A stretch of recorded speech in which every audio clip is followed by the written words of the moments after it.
नमस्कार बच्चों, आज हम करेंगे केदारनाथ सिंह जी द्वारा रचित कविता बनारस। बनारस कविता का मूल भाव। बनारस कविता में कवि केदारनाथ सिंह ने बनारस के सांस्कृतिक एवं सामाजिक परिवेश का सजीव चित्रण किया है। इसमें आस्था, श्रद्धा, विरक्ति, विश्वास, आश्चर्य और भक्ति का समावेश है।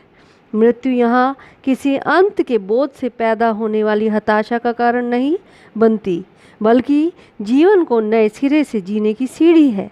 यहाँ न तो हवन कुंड में से धुआं उठना बंद होता है और न ही चिताग्नि ठंडी होती है। केदारनाथ सिंह द्वारा रचित बनारस कविता का वाचन इस प्रकार से होगा। इस शहर में बसंत अचानक आता है और जब आता है तो मैंने देखा है लहर तारा या मड़वा डीह की तरफ से उठता है धूल का एक बवंडर और इस महान पुराने शहर की जीभ किरकिराने लगती है। जो है वह सुगबुगाता है और जो नहीं है वो फेंकने लगता है पचखियाँ। आदमी दशाश्वमेध पर जाता है और पाता है घाट का आखिरी पत्थर कुछ और मुलायम हो गया है। सीढ़ियों पर बैठे बंदरों की आंखों में एक अजीब सी नमी है और एक अजीब सी चमक से भर उठा है भिखारियों के कटोरों का निचाट खालीपन। शब्दार्थ।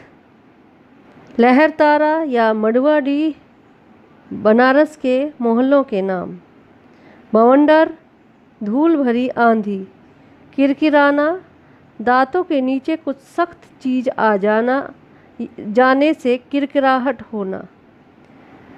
सुगबुगाता जागना। पचखियाँ अंकुरित होना। दशाश्वमेध घाट का नाम। निचाट एकदम। इसका प्रसंग इस प्रकार से होगा। प्रस्तुत काव्यांश आधुनिक काल के कवि केदारनाथ सिंह द्वारा रचित कविता बनारस से अवतरित है। इसका संदर्भ। इसमें कवि ने बनारस शहर के सांस्कृतिक वैभव, श्रद्धा, आस्था, विश्वास का चित्रण किया है। इसकी व्याख्या। कवि कहता है कि बनारस शहर में बसंत का आगमन अचानक हो जाता है। मैंने देखा है कि यहाँ जब बसंत आता है तो बनारस के लहरतारा या मड़वाडी नामक मोहल्ले की ओर से एक धूल भरी आंधी उठती है। उस समय इस महान पुराने शहर के प्रत्येक भाग में धूल ही धूल नजर आती है, जिससे मुंह में धूल की किरकिरी होने लगती है। पूरा शहर धूल से भर जाता है। धूल का बवंडर उठने के साथ ही यहाँ बसंत का आगमन हो जाता है।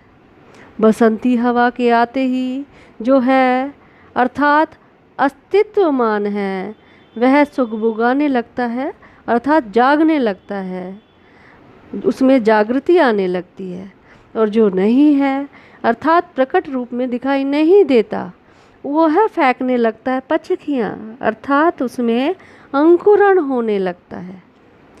बसंती हवा के स्पर्श से पूरा वातावरण उल्लास से छा जाता है और नव जीवन का संचार होने लगता है।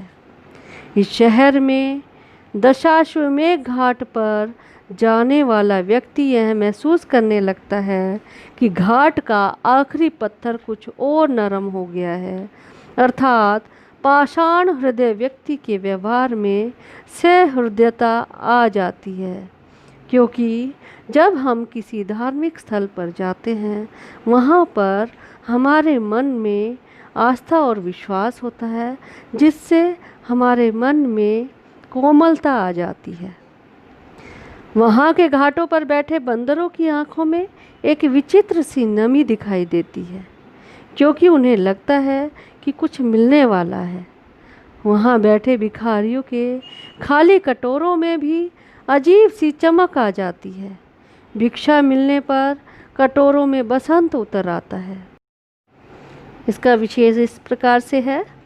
पहला, बसंत आगमन के समय बनारस के वातावरण का सजीव चित्रण किया गया है।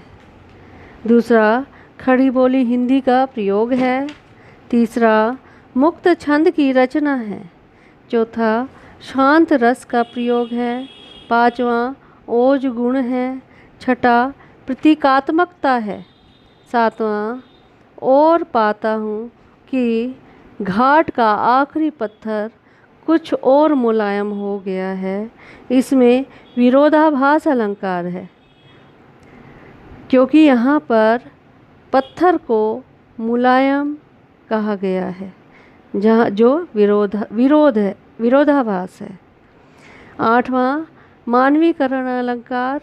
यहाँ पर बनारस शहर की जीभ किरकिराने की बात कही गई है, जो मानवीकरण अलंकार है।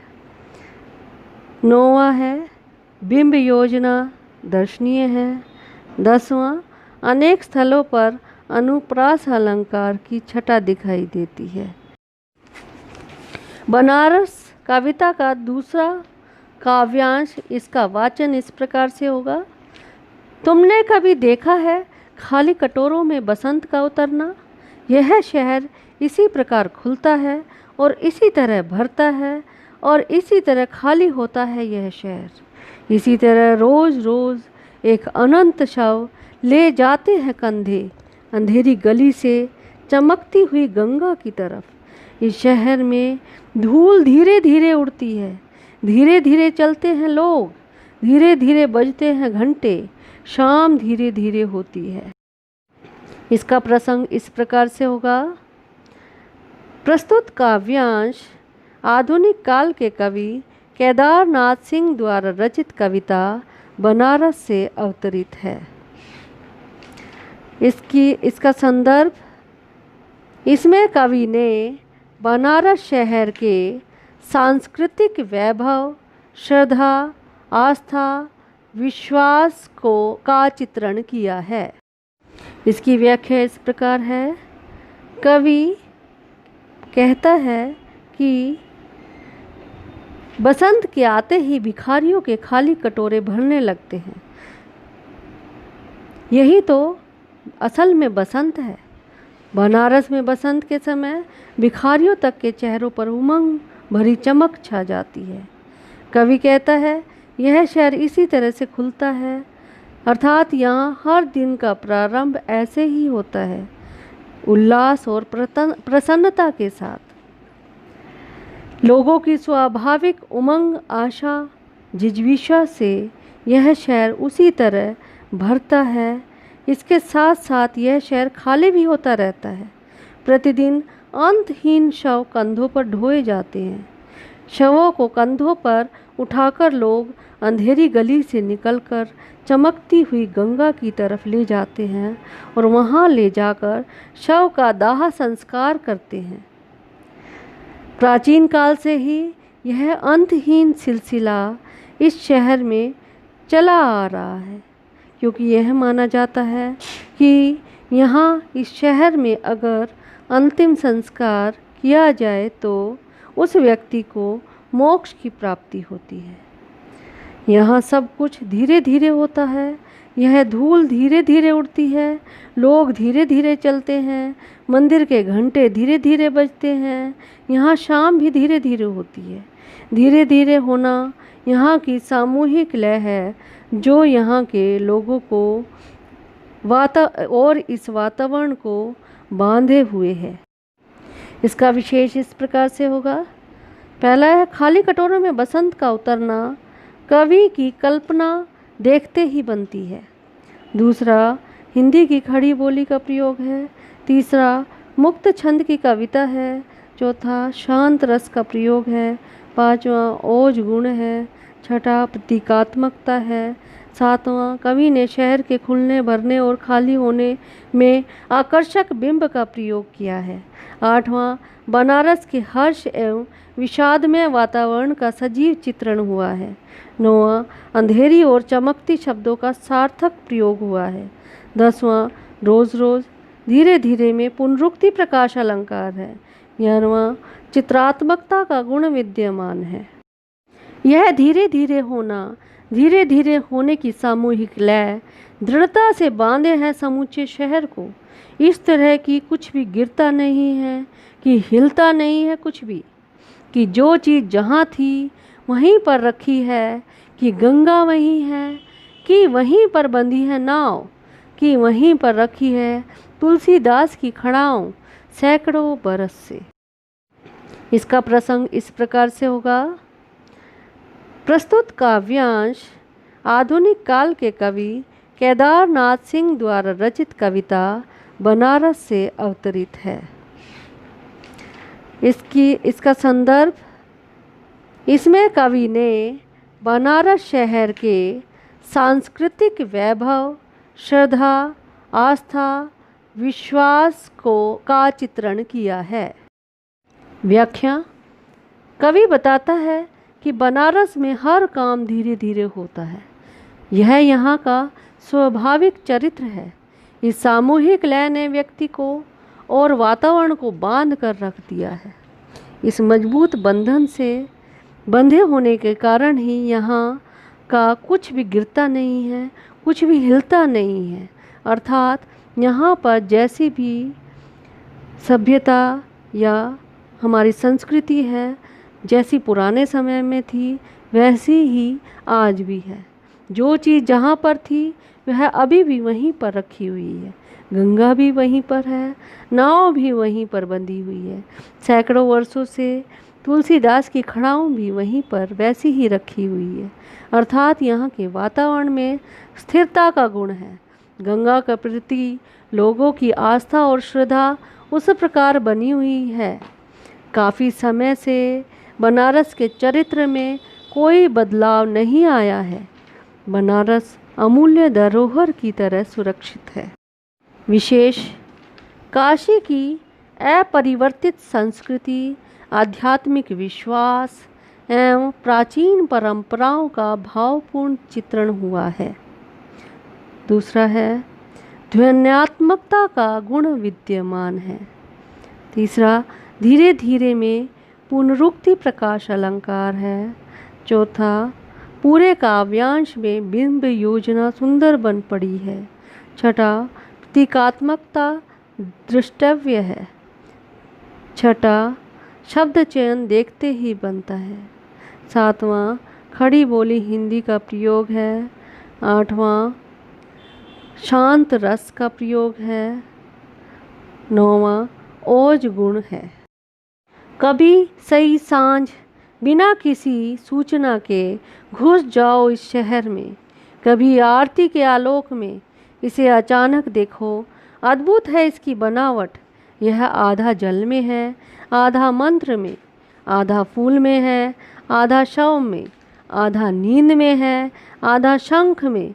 अगर ध्यान से देखो तो यह आधा है और आधा नहीं है। इसका प्रसंग इस प्रकार से होगा। प्रस्तुत काव्यांश आधुनिक काल के कवि केदारनाथ सिंह द्वारा रचित कविता बनारस से अवतरित है। इसका संदर्भ, इसमें कवि ने बनारस शहर के सांस्कृतिक वैभव, श्रद्धा, आस्था, विश्वास का चित्रण किया है। इसकी व्याख्या। कवि कहता है कि कभी बिना सूचना दिए संध्या के समय बनारस शहर में प्रवेश कर जाओ तो पूरे शहर का दृश्य अद्भुत दिखाई देगा। कभी आरती के प्रकाश में इस शहर को अचानक देखो, उस समय तुम्हें इसकी बनावट आश्चर्यजनक प्रतीत होगी। तुम्हें दिखाई देगा यह बनारस शहर आधा जल में है, क्योंकि गंगा पर फैली रोशनी इसे अनोखे ढंग से आलोकित करती है। आधा शहर मंत्र में है, क्योंकि चारों तरफ मंत्रोच्चार सुनाई पड़ता है। आधा शहर फूल में प्रतीत होता है, क्योंकि चारों ओर फूलों की शोभा है। इसी प्रकार आधा शहर शव में दिखाई देता है, क्योंकि शवों का गंगा घाट पर आने का सिलसिला जारी रहता है। आधा शहर नींद में खोया हुआ लगता है, तो आधा शहर ध्यान में मग्न है। आधा शहर शंखनाद में जगा प्रतीत होता है, तो कहीं नींद की बोझिलता पलकों पर दिखाई देती है। कवि कहता है, अगर ध्यान से देखो तो यह आधा है और आधा नहीं है। अर्थात आधा बनारस प्राचीन संस्कृति के अनुरूप काशी का मिथकीय स्वरूप लिए हुए है और आधा नहीं है। तात्पर्य यह है कि इस बनारस में जहाँ एक ओर प्राचीनता, आध्यात्मिकता, श्रद्धा और भक्ति है, वहीं दूसरी ओर आधुनिकता का समावेश भी है। विशेष पहला है, बनारस के प्राचीन आध्यात्मिक भव्यता के साथ आधुनिकता को भी दर्शाया गया है। दूसरा, हिंदी की खड़ी बोली का प्रयोग है। तीसरा, मुक्त छंद का प्रयोग है। चौथा, शांत रस का प्रयोग है। पांचवा, ओज गुण है। छठा, आधा शब्द के बार बार प्रयोग से भाव में विशिष्टता आ गई है। सातवां, भाषा में सरलता, सजीवता एवं प्रवाहमयता है। आठवां, लाक्षणिकता प्रयोग दर्शनीय है। नौवां, शब्द चयन अत्यंत सटीक है।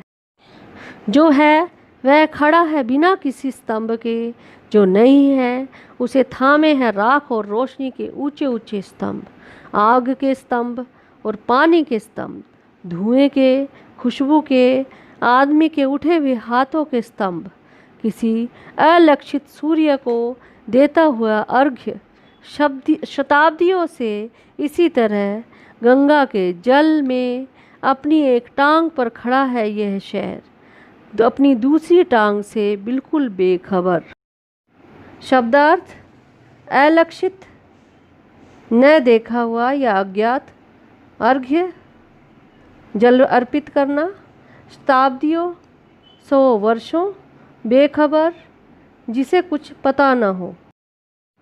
इसका प्रसंग इस प्रकार से होगा। प्रस्तुत काव्यांश आधुनिक काल के कवि केदारनाथ सिंह द्वारा रचित कविता बनारस से अवतरित है। इसका संदर्भ, इसमें कवि ने बनारस शहर के सांस्कृतिक वैभव, श्रद्धा, आस्था, विश्वास का चित्रण किया है। की व्याख्या, कवि कहता है, बनारस में जो विद्यमान है वह बिना किसी खंभे के खड़ा है। अर्थात यहाँ की प्राचीनता, आध्यात्मिकता, श्रद्धा, भक्ति, विश्वास, सामूहिक गीत आदि सब कुछ बिना किसी सहारे के खड़ा है। वह सब कुछ विरासत के रूप में जनजीवन में समाये हुए है।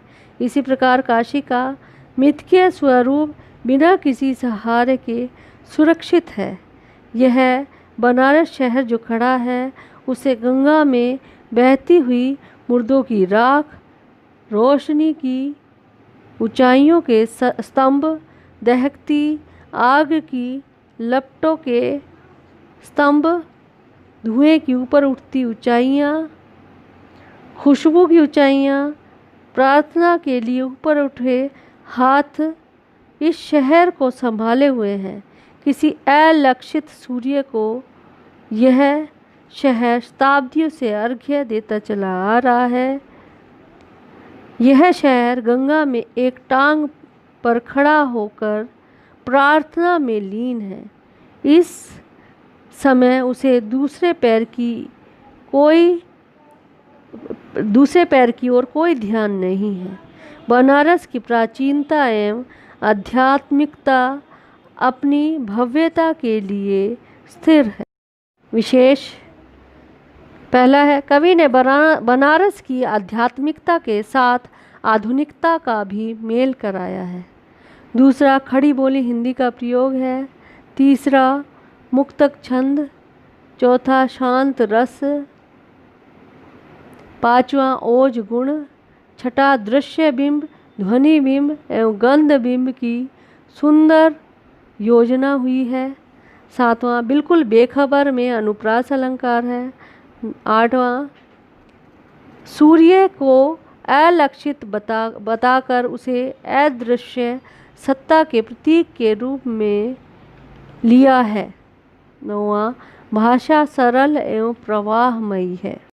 अब बनारस कविता के प्रश्न उत्तर देख लेते हैं।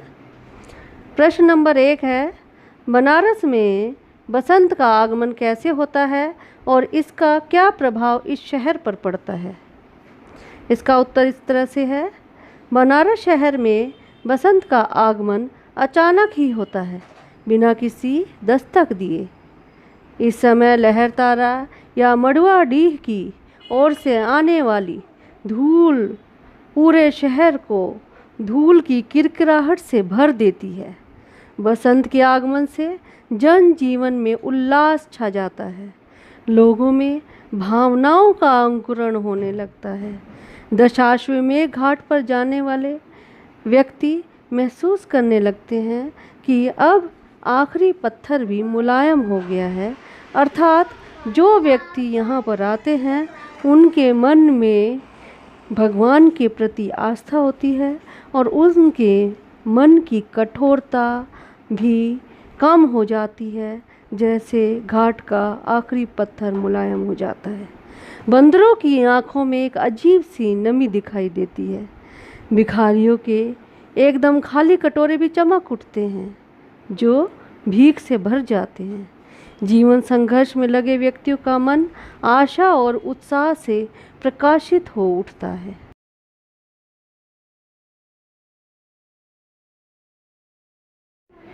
प्रश्न नंबर 2 है, खाली कटोरों में बसंत का उतरना से क्या आशय है? इसका उत्तर इस तरह से है, खाली कटोरों में बसंत का उतरना से आशय है भिखारियों के चेहरों पर चमक आ जाना। जब बसंत आता है तो गंगा के घाटों पर लोगों का आवागमन बढ़ जाता है और भिखारियों के कटोरों में भीख पड़नी शुरू हो जाती है। पहले सर्दी के कारण यह बहुत ही कम हो गई थी। अब भिखारियों के खाली कटोरों में सिक्कों की खनखनाहट सुनाई देने लगती है। इसे देखकर लगता है कि उनके खाली कटोरों में भी बसंत आ गया है। प्रश्न नंबर 3 है, बनारस में धीरे धीरे क्या होता है? धीरे धीरे से कवि इस शहर के बारे में क्या कहना चाहता है? इसका उत्तर, बनारस में सभी काम धीरे धीरे होते हैं। यहाँ के लोग धीरे धीरे चलते हैं। मंदिरों और घाटों के घंटे धीरे धीरे बजते हैं। बनारस में धूल धीरे धीरे उड़ती है। इस तरह से धीरे धीरे से कवि यह कहना चाहता है कि धीरे धीरे होना बनारस शहर की सामूहिक लय है, जो व्यक्ति और वातावरण सभी को बांधे हुए है।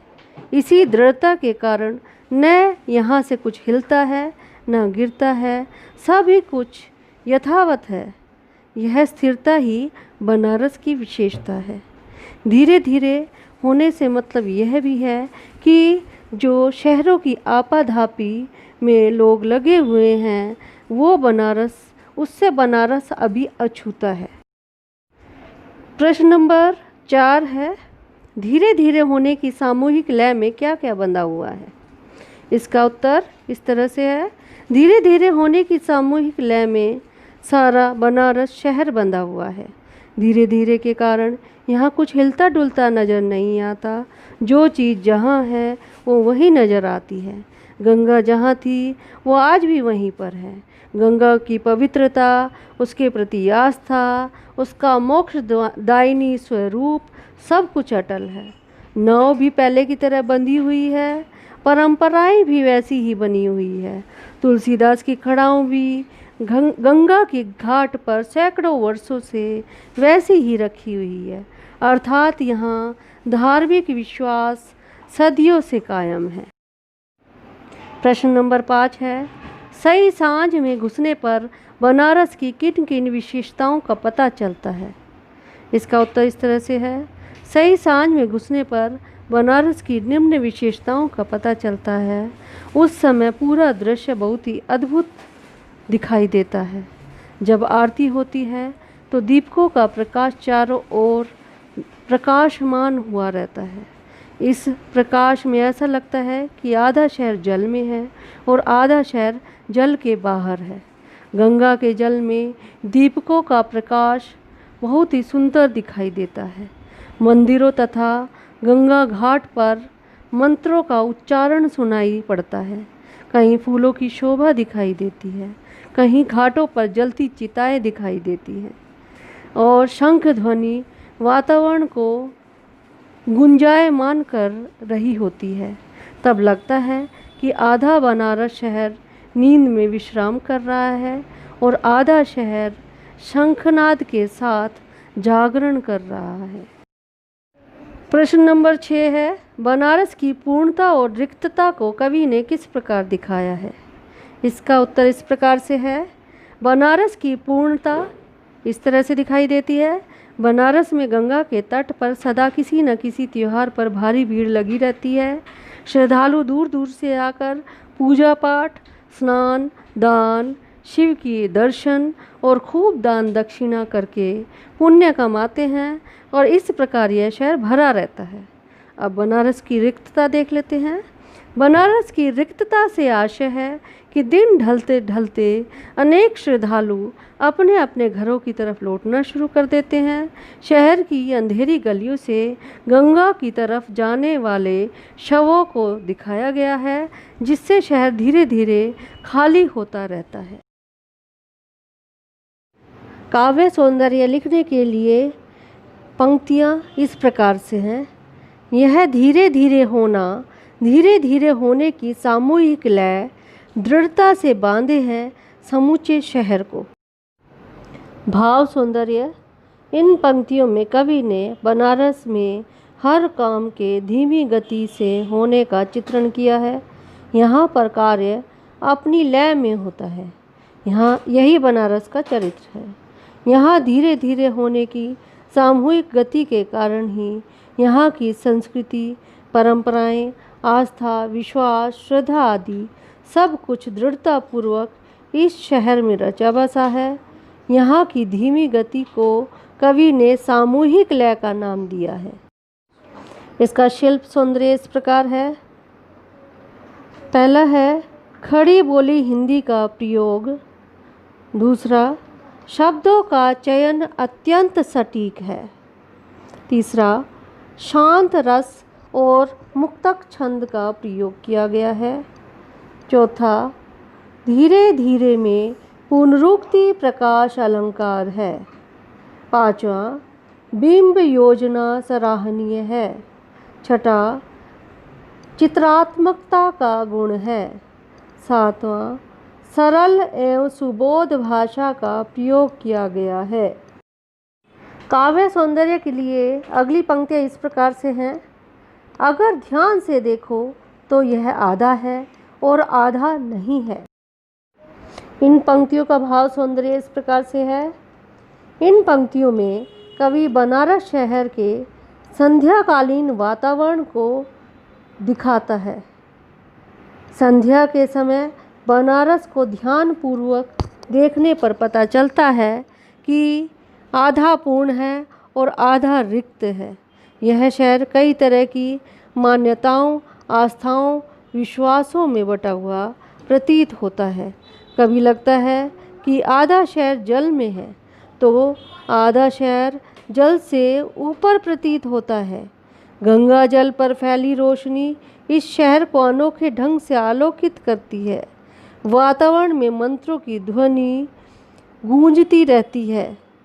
आधा शहर का न होना शवों की तरफ संकेत करता है जो जलाने के लिए ले जाए जा रहे हैं। इसका शिल्प सौंदर्य इस प्रकार से है।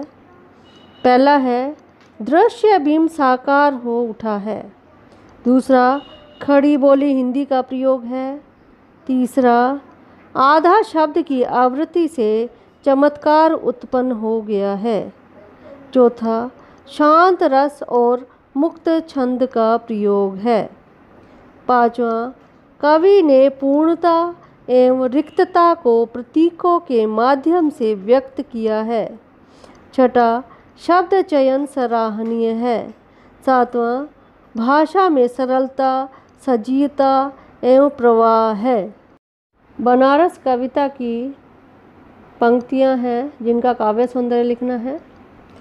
जो है वह खड़ा है बिना किसी स्तंभ के, जो नहीं है उसे थामे हैं राख और रोशनी के ऊंचे ऊंचे स्तंभ, आग के स्तंभ और पानी के स्तंभ, धुएं के, खुशबू के, आदमी के उठे हुए हाथों के स्तंभ। इन पंक्तियों का भाव सौंदर्य इस प्रकार से है। इन पंक्तियों में कवि ने बनारस के आध्यात्मिक स्वरूप की झांकी प्रस्तुत की है। बनारस को मानो किसी अदृश्य शक्ति ने थाम रखा है। इसमें बनारस की प्राचीन आध्यात्मिकता के दर्शन होते हैं तो आधुनिकता का भी समावेश हुआ है। शिल्प सौंदर्य पहला है खड़ी बोली हिंदी का प्रयोग है। दूसरा शांत रस और मुक्त छंद का प्रयोग किया गया है। तीसरा ऊंचे ऊंचे में पुनरुक्ति प्रकाश अलंकार का प्रयोग है। चौथा स्तंभ शब्द की आवृत्ति ने काव्य के सौंदर्य को बढ़ा दिया है। पांचवा कल्पना शक्ति का चमत्कार दृष्टिगोचर होता है। छठा भाषा सरल, सुबोध एवं प्रतीकात्मक है। काव्य सौंदर्य लिखने के लिए निम्न पंक्तियां हैं। अपनी एक टांग पर खड़ा है यह शहर, अपनी दूसरी टांग से बिल्कुल बेखबर। भाव सौंदर्य इन पंक्तियों में शहर की गहन आध्यात्मिकता को रेखांकित किया गया है। शहर इसमें इतना खोया रहता है कि उसे दूसरे पक्ष का ध्यान ही नहीं रहता। एक टांग और दूसरी टांग के माध्यम से दोनों स्थितियों के अंतर को स्पष्ट किया गया है। आधुनिकता का समावेश होने के बावजूद बनारस का प्राचीन स्वरूप आज भी दृढ़ता के साथ बना हुआ है। शिल्प सौंदर्य पहला है खड़ी बोली हिंदी का प्रयोग किया गया है। दूसरा शांत रस एवं मुक्तक छंद का प्रयोग है। तीसरा यहाँ टांगों का प्रतीकात्मक प्रयोग किया गया है। चौथा बिंब योजना दर्शनीय है। पांचवा बिल्कुल बेखबर में अनुप्रास अलंकार है। छठा भाषा सरल, सजीव एवं प्रवाहपूर्ण है। अगर आपको वीडियो पसंद आई हो तो लाइक और शेयर ज़रूर करें। अगर आपने अभी तक हमारे चैनल को सब्सक्राइब नहीं किया है तो जल्दी से करें, जिससे आपको आने वाले वीडियोज़ की जानकारी मिलती रहे।